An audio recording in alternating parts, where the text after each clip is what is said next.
В ходе заседания был допрошен мой муж в качестве подсудимого. Он сказал, что все, что есть, все его показания в протоколах, которые есть в материалах дела, это все ложь.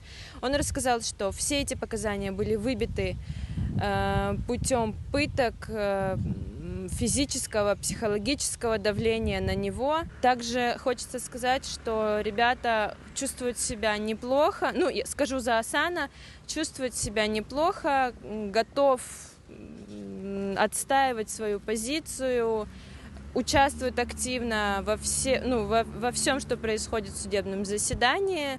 Был допрошен мой муж, сторона защиты, сторона обвинения, судьи задавали свои вопросы, также и подзащитные, и мы могли задавать вопросы. Мой муж категорически не согласен с теми показаниями, которые были даны в сентябре, так как они даны были под психологическим, физическим давлением.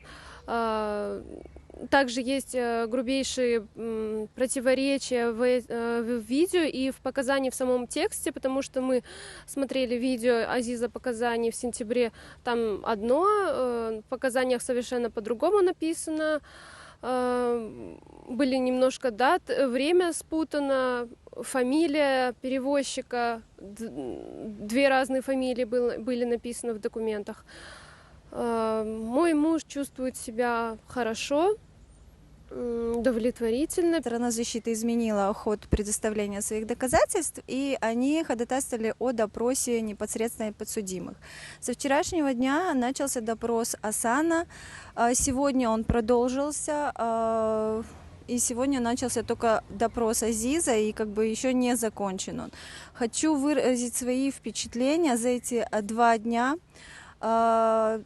Сложно было находиться даже в зале судебного заседания морально и психологически, так как им пришлось заново вспоминать те пытки, которые производились в отношении них, при которых выбивались те необходимые им показания, на что указывали еще 2 свидетеля стороны обвинения, кстати, Адаманов и Усинов, которые подтвердили о том, что показания выбивались пытками. И в данном деле это у них самая основная, наверное, их,